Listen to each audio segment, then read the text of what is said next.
Good morning, welcome to morning brief. Market നല്ല volatility മൂവ്മെൻറ്റുകളിലൂടെയാണ് കടന്നു പോകുന്നത്. ഇത് ഓർമ്മിപ്പിക്കുന്നത് തീർച്ചയായിട്ടും ഓരോ തകർച്ചയ്ക്കും തിരിച്ചുവരവുണ്ട് എന്നുള്ളതാണ്. ഇന്നലെ നല്ല ഒരു തിരിച്ചുവരവ് നമുക്ക് ലഭിച്ചു. ഇന്ന് അതിൻ്റെ കണ്ടിന്യൂഷൻ ഉണ്ടാകുമോ എന്ന് നമുക്ക് നോക്കാം. ആദ്യമായി നമുക്ക് യു എസ് മാർക്കറ്റിലേക്കൊന്ന് പോകാം. യു എസ് മാർക്കറ്റിൽ കഴിഞ്ഞ ദിവസം ഒരു ഫ്ലാറ്റ് ക്ലോസിംഗ് ആണ് ഉണ്ടായത്.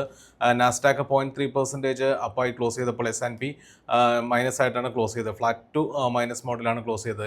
യൂറോപ്യൻ മാർക്കറ്റിലേക്ക് വരികയാണെങ്കിൽ യൂറോപ്യൻ മാർക്കറ്റിൽ കഴിഞ്ഞ ദിവസം കാക്കും ഡാക്സും ഓൾമോസ്റ്റ് 1% അപ്പായിരുന്നു. ഇപ്പോൾ FTSE മാത്രമാണ് ഒരു നെഗറ്റീവായിട്ട് ക്ലോസ് ചെയ്തത്. അപ്പോൾ യൂറോപ്യൻ മാർക്കറ്റിൽ ഇപ്പോഴുള്ളൊരു പോസിറ്റീവ് സെൻറ്റിമെൻറ്റ്സ് എന്ന് പറയുന്നത് യുക്രൈൻ സീസ് ഫയർ പ്രഖ്യാപിച്ചു എന്നുള്ളൊരു വാർത്തകൾ യൂറോപ്യൻ ഇൻഡൈസസുകളെല്ലാം ഒരു പോസിറ്റീവ് സെൻറ്റിമെൻറ്റ്സ് ഉണ്ടാക്കുന്നുണ്ട്. അതോടൊപ്പം തന്നെ ഇന്ന് ഏഷ്യൻ മാർക്കറ്റ്സിലേക്ക് വരികയാണെങ്കിൽ ഏഷ്യൻ മാർക്കറ്റ്സ് ഓൾമോസ്റ്റ് എല്ലാ ഏഷ്യൻ മാർക്കറ്റും ഒരു ഫ്ലാറ്റ് ടു നെഗറ്റീവ് സെൻറ്റിമെൻറ്റ്സിലാണ് ട്രേഡ് ചെയ്യുന്നത്. എക്സെപ്റ്റ് ജക്കാർത്ത ഇൻഡൈസസ്, ഇന്തോനേഷ്യയുടെ ഇൻഡൈസസും അതോടൊപ്പം തന്നെ ജപ്പാൻ്റെ നിക്കി ഇൻഡൈസസും. ഇതിൻ്റെ രണ്ടിൻ്റെയും പ്രത്യേകതകളും നമ്മൾ പറഞ്ഞിട്ടുള്ളതാണ്.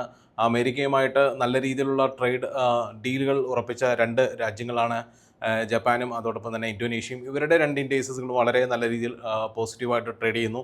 ജപ്പാനെ സംബന്ധിച്ചാണെങ്കിൽ നിക്കിന്ന് 2% അപ്പാണ്. അതോടൊപ്പം തന്നെ അവരുടെ മറ്റൊരു ഇൻഡൈസസ് ആയിട്ടുള്ള ടോപ്പിക്സ് ഏകദേശം 4 ദിവസങ്ങളായി കണ്ടിന്യൂസ് പോസിറ്റീവായിട്ട് ട്രേഡ് ചെയ്യുന്നു. ഇന്ന് അതിൻ്റെ റെക്കോർഡഡ് ഹൈ ബ്രേക്ക് ചെയ്താണ് നിൽക്കുന്നത്. അപ്പോൾ ഈ രണ്ട് ഇൻഡൈസസുകളും അമേരിക്കയുമായിട്ട് ബന്ധപ്പെട്ട് നിൽക്കുന്ന ട്രേഡ് ഡീലുകളുമായിട്ട് വളരെ പോസിറ്റീവായിട്ട് നിൽക്കുന്ന ഇൻഡൈസസുകളാണ്. മറ്റെല്ലാ ഇൻഡൈസസുകളും നെഗറ്റീവായിട്ട് നിൽക്കുന്നു. എസ്പെഷ്യലി ചൈന ഇൻഡൈസസ് ഇന്ന് 1% ഡൗൺ ആണ്.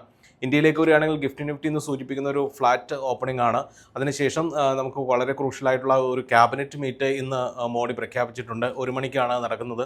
അപ്പോൾ അതിൽ നിന്നുള്ള ഔട്ട്കംസ് എല്ലാം എടുത്തുകൊണ്ടായിരിക്കും നമുക്ക് ഇന്ന് മാർക്കറ്റിൽ ഒരു റിക്കവറി ആണെങ്കിലും കറക്ഷൻ ആണെങ്കിലും നമുക്കുണ്ടാകുക. അപ്പോൾ ഇന്നത്തെ മീറ്റിംഗ് വളരെ ക്രൂഷ്യലാണ്. എന്താണ് ഇന്ത്യയുടെ സ്റ്റാൻഡ് എന്ന് നമുക്ക് ഇന്ന് അറിയാനായിട്ട് സാധിക്കും.